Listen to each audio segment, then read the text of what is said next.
Sunshine poured over Oak Ridge Estates as I pulled my moving truck into the driveway of my new home.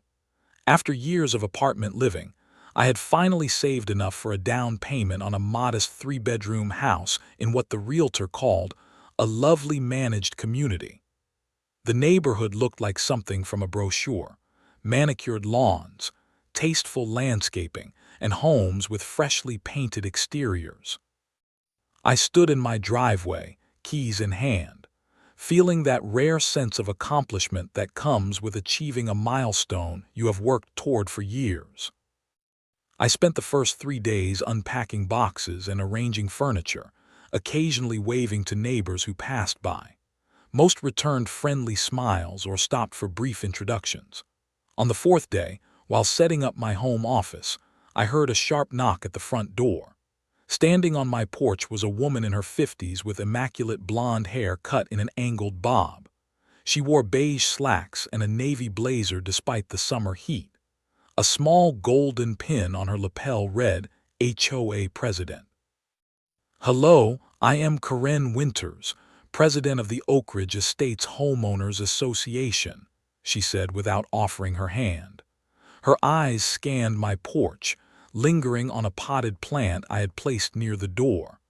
"I see you have already begun making modifications to your property." I introduced myself, confused by her tone. "It is just a potted plant. I have not made any modifications." Karen produced a small handbook from her designer handbag. According to Section 4.3 of our community guidelines, all exterior decorative elements must be approved by the Architectural Review Committee. That includes potted plants. She pointed to a section in the handbook highlighted in yellow. "You will need to submit Form 7B for approval." I blinked, wondering if this was some kind of neighborhood initiation joke. It was not. Karen proceeded to point out 3 other violations, including the color of my mailbox, the welcome mat at my door, and the fact that my garbage can was visible from the street. Before leaving, she handed me a stack of forms and reminded me that failure to comply could result in fines.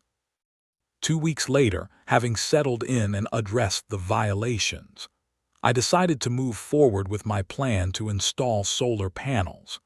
Environmental sustainability had always been important to me, and the south-facing roof of my new home was perfect for solar energy collection. I researched contractors, obtained the necessary city permits, and scheduled the installation. The morning the contractors arrived, I felt a surge of excitement. This was a significant investment but would pay dividends in reduced energy bills and environmental impact. The workers had just finished removing some roof tiles and were preparing to install the mounting hardware when a familiar voice called from the street. "Stop what you are doing immediately." Karen marched up my driveway, clipboard clutched against her chest like armor. "This installation has not been approved by the HOA." I stepped forward, city permits in hand. "I have all the required permits from the city. The installation is fully compliant with local building codes." Karen's expression hardened. "City approval is irrelevant. You need HOA approval before making any structural changes or additions to your property. Section 6.9 explicitly prohibits unauthorized roof modifications." She thrust a finger toward the workers on my roof. "This needs to stop now, or I will be forced to take action." The lead contractor looked at me uncertainly. "We cannot continue if there is an HOA dispute. It could create liability issues." "How long will the approval process take?" I asked Karen, trying to maintain composure. "The committee meets monthly. Your application will be reviewed at the next meeting, provided you submit all required documentation." Her tone suggested this was a generous concession. The contractor descended from my roof and approached me with concern. "We have to pause the job. We cannot leave your roof open for a month but we will need to stop the installation and put a temporary covering over the exposed area." Karen watched with unmistakable satisfaction as the workers began packing their equipment. They did their best to secure a tarp over the partially dismantled section of my roof, but both they and I knew it was an imperfect solution. As Karen walked away, dark clouds gathered overhead, a fitting harbinger for the storm about to hit both my home and my life. The storm hit just after midnight. Rain pounded against my windows as wind tore at the tarp covering my exposed roof. I placed buckets under leaks that appeared in my ceiling, watching helplessly as water found its way into my home. By morning, the damage was evident. Water stains spread across my ceiling, a section of drywall had begun to sag, and my hardwood floor was warped in spots where water had pooled. I called the contractor immediately, but his response was not encouraging. "We cannot resume work without HOA approval. Our insurance will not cover any repairs if we proceed against HOA regulations." My next call was to my homeowner's insurance. The adjuster arrived that afternoon, walking through my home with a clipboard and a grim expression. "Unfortunately, this damage resulted from an uncompleted project," he explained. "Since the roof was intentionally opened for modification and not properly secured according to code, the claim falls under the negligence exclusion in your policy." "But I was forced to stop by the HOA," I protested. The adjuster shrugged sympathetically. "That is between you and your HOA. From an insurance perspective, the responsibility still falls to the homeowner and contractor to ensure proper protection during any voluntary construction." Desperate for resolution, I called the HOA office and requested an emergency meeting with the board. The receptionist informed me that Karen was out of town and no emergency meetings could be approved without her presence. The earliest opportunity to address my situation would be at the next scheduled meeting in 3 weeks. Over the next few days, I immersed myself in HOA documentation, hoping to find some procedural loophole. What I discovered instead was a Byzantine labyrinth of forms, approvals, and requirements that seemed specifically designed to obstruct solar installation. While other exterior modifications had clear, straightforward processes, renewable energy projects faced additional hurdles. Environmental impact statements, engineer certifications, and aesthetic review requirements that applied to no other home improvements. Late one night, frustrated by another day of living with buckets catching leaks, I decided to research Karen Winters herself. Social media revealed little, but public records proved more illuminating. Karen had served as HOA president for 7 consecutive terms, an unusually long tenure. More interestingly, a search of state corporation records showed she owned a significant number of shares in Centennial Power and Light, the utility company that serviced our neighborhood. This revelation cast her obstruction in a new light. Was Karen blocking solar installations to protect her financial interests in traditional power? I needed to confirm my suspicions before making accusations. The next day, I approached Thomas Reeves, a friendly neighbor who had mentioned serving on the HOA board. We met at a coffee shop away from the neighborhood, where he spoke candidly after I shared my discovery about Karen's utility company shares. "It is not just you," Thomas confided, glancing around to ensure no one was listening. "3 other homeowners have tried to install solar in the past 2 years. All were delayed or denied through various technicalities." He stirred his coffee nervously. "Several board members have questioned the pattern, but Karen controls the agenda and approval process. She has been president so long that most of the board simply defers to her judgment." "Can the board overrule her?" I asked. Thomas shook his head. "Theoretically, yes, but practically no.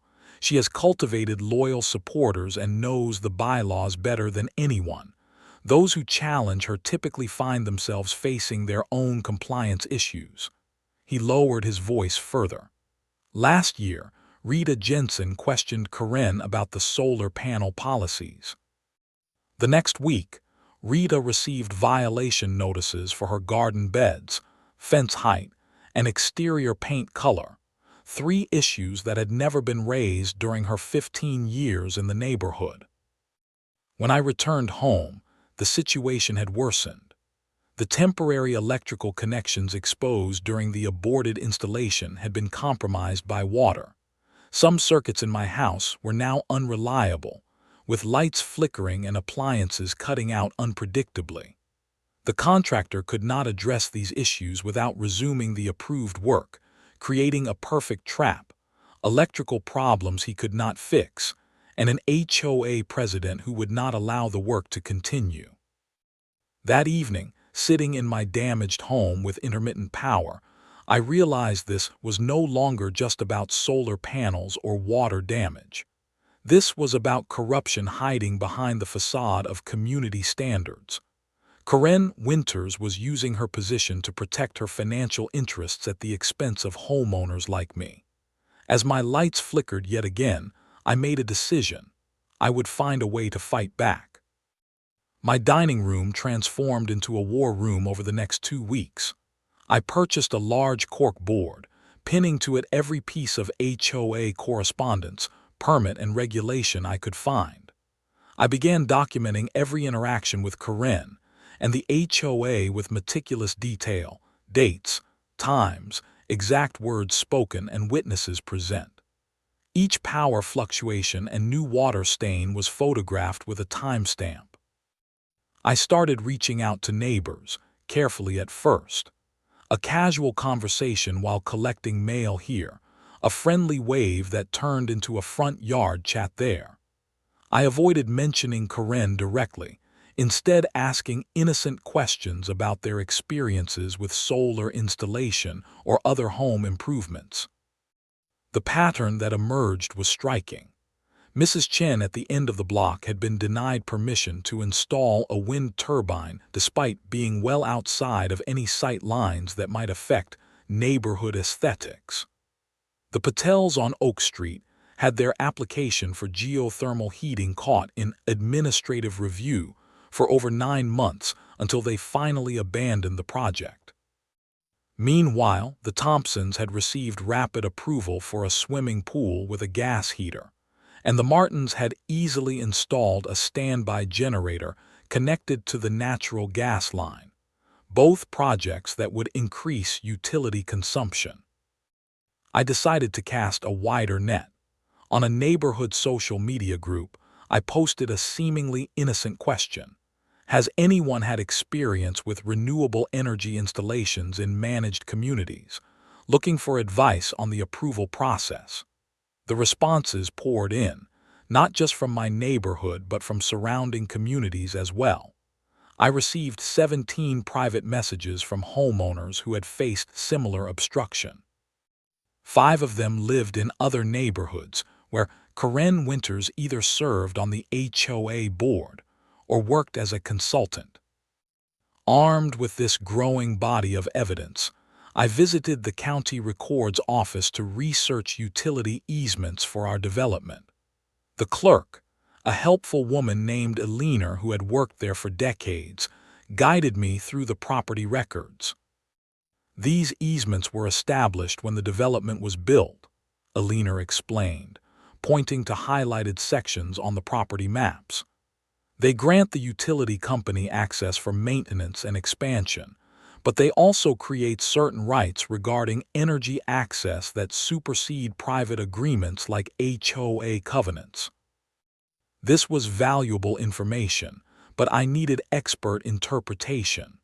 Through one of my neighbors, I was connected with Professor Alan Martinez, an energy policy specialist at the State University. We met at his campus office, surrounded by books and papers on regulatory frameworks. "What you are describing," he said after reviewing my documents, appears to be a potential violation of federal utility regulations. Professor Martinez pulled a thick binder from his shelf. The Public Utility Regulatory Policies Act and subsequent energy policy acts establish protections for distributed energy resources, like your solar panels. He pointed to several highlighted sections. HOAs can regulate aesthetic aspects of installation, but they cannot create unreasonable barriers that effectively prevent installation altogether. Furthermore, he continued, turning to another page, if this board member indeed has financial interests in the utility company, there may be conflict of interest violations under state law. What can I do about it? I asked. Professor Martinez leaned back in his chair. Document everything. Build a case. Then you have options: State Utility Commission complaint, Federal Energy Regulatory Commission inquiry, or even Department of Energy Civil Rights Division if you can establish a pattern of discriminatory practices against renewable energy adopters. Energized by this new direction, I expanded my investigation. Through public records requests, I obtained minutes from 5 years of HOA meetings. The pattern was undeniable. Renewable energy proposals face scrutiny and delays that other projects did not. I created a spreadsheet tracking approval times. Traditional utility-connected projects averaged 14 days from application to approval, while renewable energy projects averaged 147 days, with a 78% ultimate rejection rate. I also reached out to former HOA board members who had moved away from the neighborhood. One of them, David Wilson, agreed to meet at a restaurant 20 miles from Oak Ridge Estates. Karen runs that HOA like a personal fiefdom, David said. I served on the board for 2 years and resigned in protest. She manipulates the rules to serve her interests. He hesitated before continuing. What most residents do not know is that Karen does paid consulting work for 3 other HOAs in the county, all of which have utility-friendly policies. She also attends utility shareholder meetings and has spoken against residential solar incentive programs. Each new piece of information fit into the puzzle I was assembling on my dining room wall. Lines of red string now connected documents, creating a visual representation of the relationships between Karen, the utility company, rejected applications, and approved ones. The picture was becoming clearer. This was not just one homeowner's struggle against an overzealous HOA president. This was systematic obstruction designed to protect corporate interests at the expense of homeowners' rights. As I stood back to observe the web of connections I had mapped, something shifted inside me. The feeling of powerlessness that had plagued me since that first confrontation with Karen began to dissipate, replaced by something more potent: the electric energy of possibility. For the first time since moving into Oak Ridge Estates, I felt the balance of power beginning to shift. I might not have Karen's authority or connections, but I had something potentially more powerful: evidence of wrongdoing and knowledge of regulations that even she might not fully understand. The next morning, I drove to the state capitol to file a formal complaint with the Utility Commission. I had spent days preparing the document, compiling evidence of the pattern of obstruction against renewable energy projects in our neighborhood. The clerk at the reception desk seemed surprised by the thickness of my file. Most consumer complaints fit on a single form, she remarked as she stamped my submission. This is not a typical complaint, I replied. I watched with satisfaction as she placed my documents in the official intake bin. This was my first concrete action against Karen's empire of obstruction, and it felt surprisingly empowering. The Utility Commission would be required by law to investigate and respond within 30 days. My next step was more direct and perhaps more risky. I prepared a formal appeal to the HOA board, citing specific provisions from both state law and the HOA bylaws that protected homeowner rights to renewable energy installation. I included precedents from court cases where HOAs had been overruled on similar issues.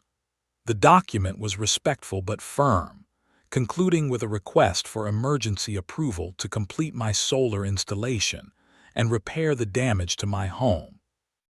I hand-delivered copies to each board member, saving Corinne for last.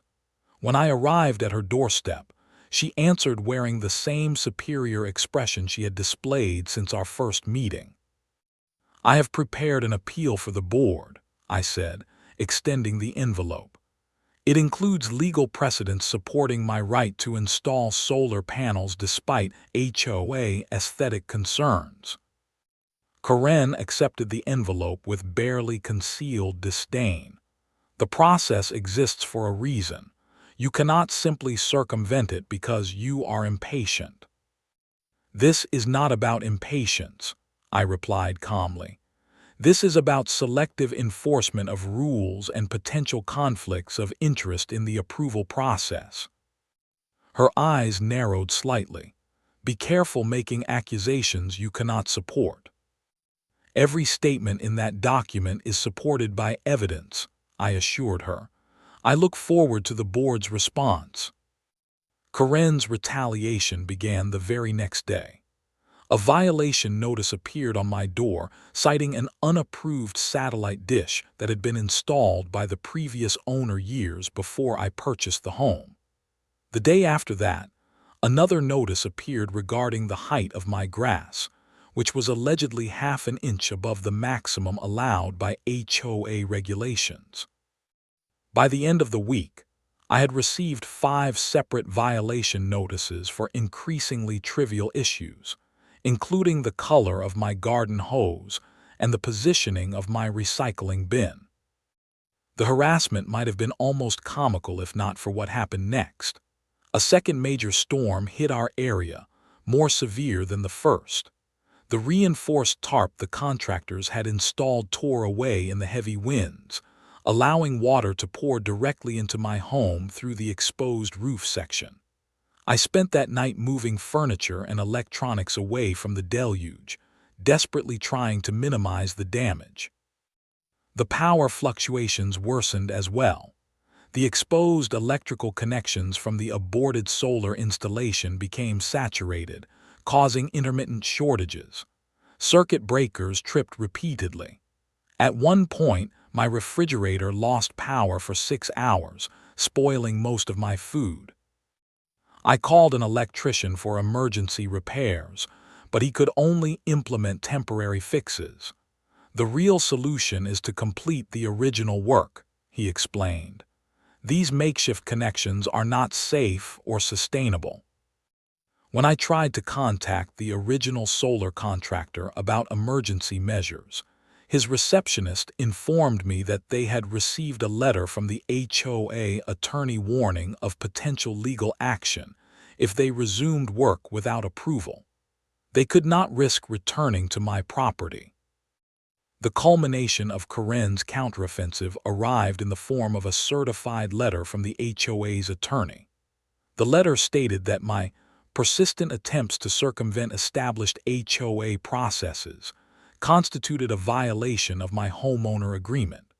It warned that continued harassment of board members and submission of frivolous appeals could result in fines of up to $500 per day and potential legal action. I stood in my kitchen reading the cease and desist letter by flashlight as another power fluctuation had knocked out my lights.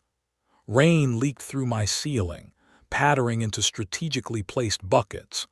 The letter trembled in my hands, but not from fear, from a deep, simmering anger that had been building for weeks. Outside, the neighborhood was divided. Some neighbors hurried past my house, avoiding eye contact, clearly unwilling to be associated with someone who had challenged Corinne's authority. Others offered subtle nods of support or quiet words of encouragement when Corinne was not around.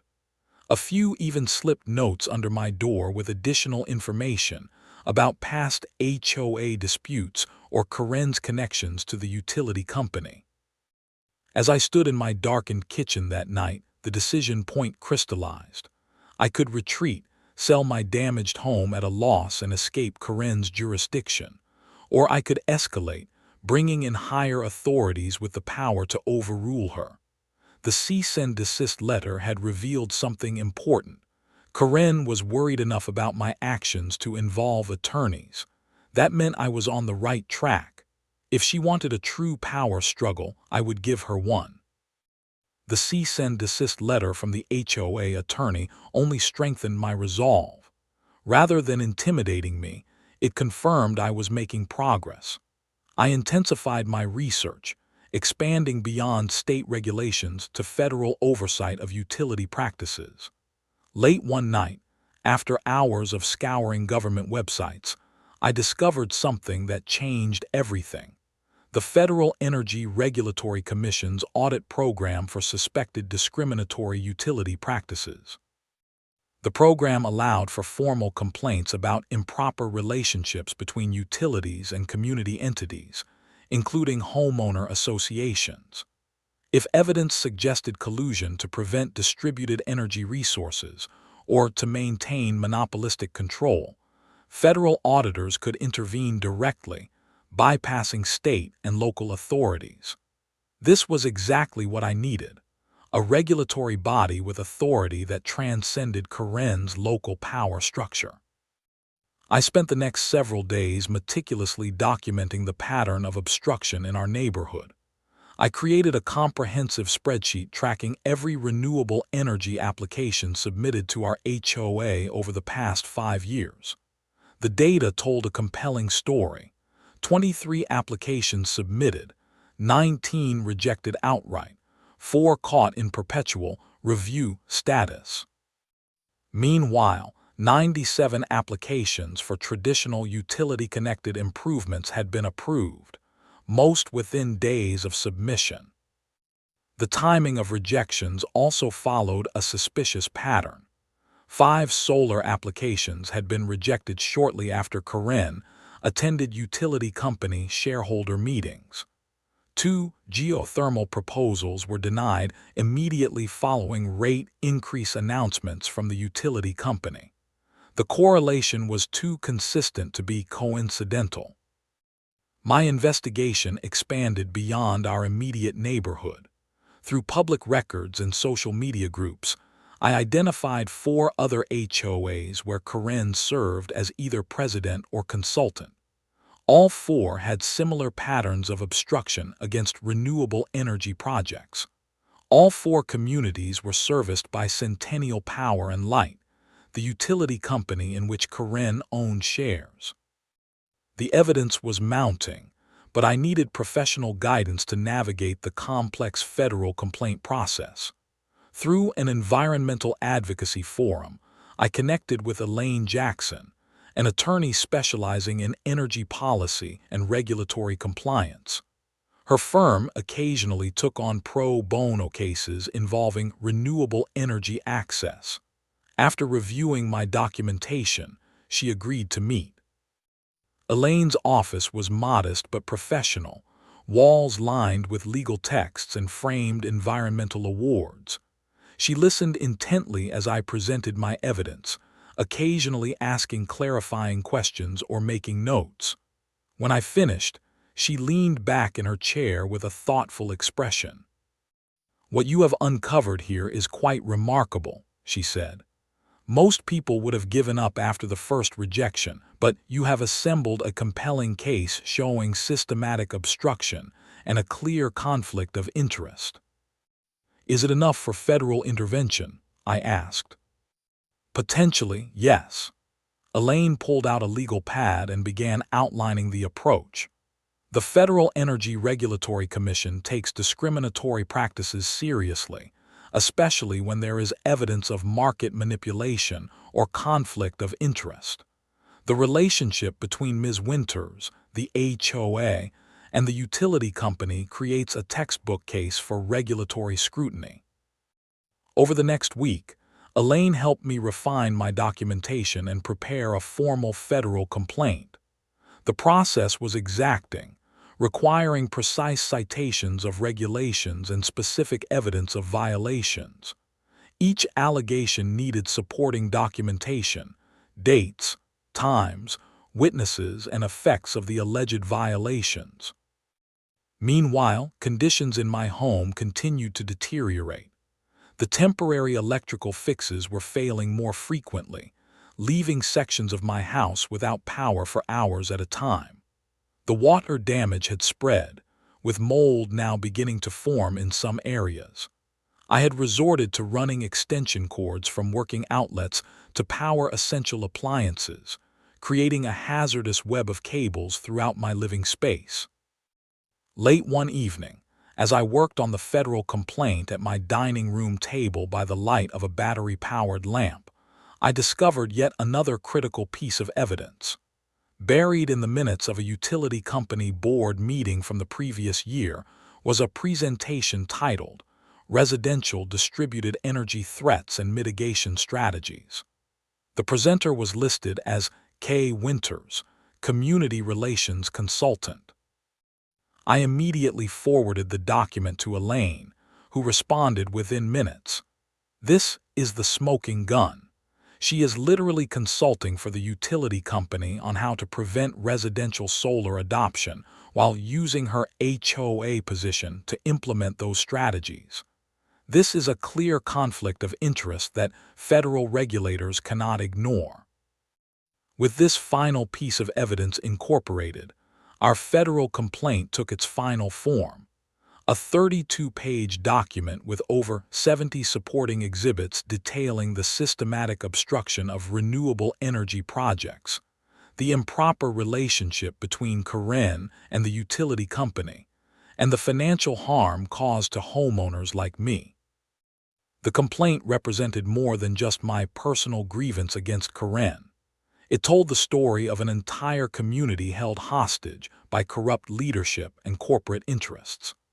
The patterns we had documented suggested that dozens of homeowners had been prevented from exercising their legal rights to energy choice, potentially costing them thousands of dollars in energy savings while securing continued profits for the utility company. As I signed the final document, a strange calm settled over me. For weeks, I had felt powerless against Karen's authority and connections. Now, I was about to bring in a force that even she could not control or manipulate. The federal regulatory system, for all its bureaucratic complexity, existed precisely to prevent the kind of abuse of power that Karen had perfected. That night, for the first time since moving into Oak Ridge Estates, I slept soundly despite the leaks and power issues. The balance of power was about to shift dramatically. Karen Winters had no idea what was coming. The morning after finalizing our federal complaint, Elaine and I submitted it electronically to the Federal Energy Regulatory Commission.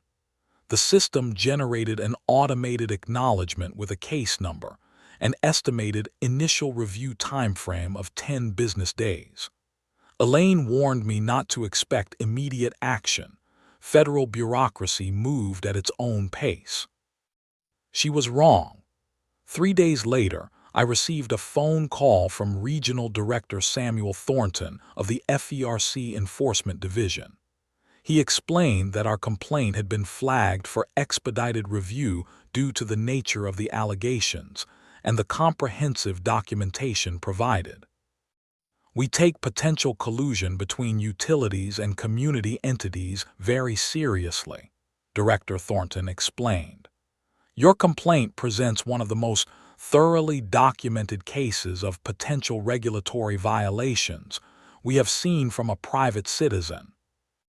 He informed me that the Commission had already initiated a preliminary investigation and would be contacting both the HOA and Centennial Power and Light for information.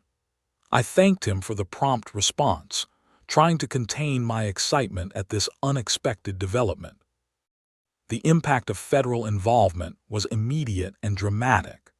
The very next day, Every member of the Oak Ridge Estates HOA board received an official letter from the Federal Energy Regulatory Commission. The letter requested extensive documentation related to energy policy decisions, approval processes, and communications with utility companies. It also specifically requested financial disclosure information from board members regarding any relationships with energy providers. I learned about this from Thomas Reeves, who called me in a state of agitation shortly after receiving his letter. "What have you done?" he asked, his voice a mixture of awe and anxiety. "The feds are investigating us. Karen is absolutely livid." "I filed a complaint about discriminatory practices," I explained calmly. "If the board has nothing to hide, there should be no problem." Thomas lowered his voice. "Karen called an emergency board meeting for tomorrow night. She is saying you have made false accusations, and the HOA should take legal action against you." The emergency meeting became the talk of the neighborhood. Normally, HOA meetings attracted only the most dedicated community members, typically 10 to 15 people at most. This one drew nearly 100 residents, packing the community center to capacity. I arrived early and took a seat in the back, notebook in hand.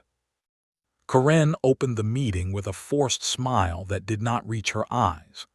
"We have called this emergency session to address a serious situation affecting our community. A resident has filed false allegations with federal authorities, potentially exposing the association to legal liability and unnecessary governmental scrutiny." She continued with a carefully worded explanation that characterized my complaint as a disgruntled homeowner's overreaction to standard HOA processes. Her presentation might have been convincing if not for what happened next. Martin Greenberg, a retired attorney who had lived in the community for 20 years, stood up from the audience. "Before we go further, I have a question for the board president. Is it true that you own shares in Centennial Power and Light?" The room fell silent. Karen's composure flickered momentarily. "My personal investments are not relevant to HOA business." "Actually, they are extremely relevant," Martin countered, "especially if those investments influence decisions about renewable energy applications in our community." Another resident stood up. "My solar application was denied 3 times for aesthetic concerns, yet the Johnsons were approved for a massive satellite dish on their roof. Could you explain the difference?" What followed was unlike any HOA meeting in Oak Ridge Estates history. One after another, residents stood to question Karen about rejected applications, inconsistent enforcement, and her relationship with the utility company. Each question chipped away at her carefully constructed facade of authority. Her responses became increasingly defensive and contradictory. The turning point came when Thomas Reeves, to everyone's surprise including mine, stood up from the board table. "As treasurer of this association, I feel obligated to inform all members that I have discovered concerning financial connections between our HOA council and Centennial Power and Light.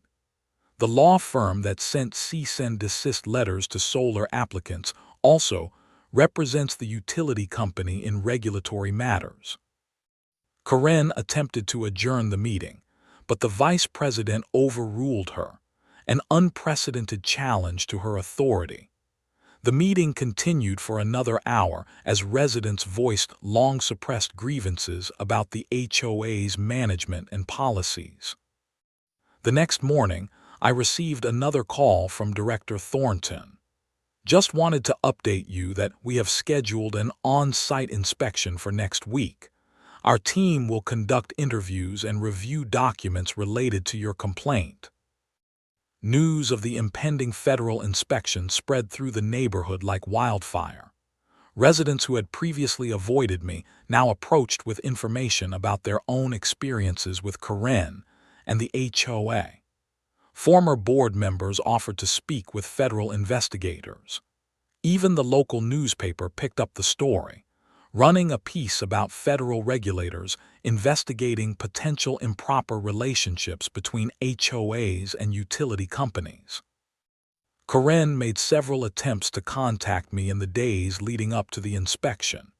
Each time, I referred her to Elaine, giving her a taste of the bureaucratic runaround she had subjected me to for months. The power dynamic had completely reversed. Where once she had wielded authority over me, now she was the one seeking accommodation and consideration.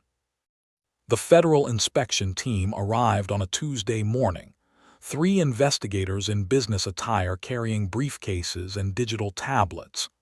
They set up in the community center, converting the space into a temporary field office.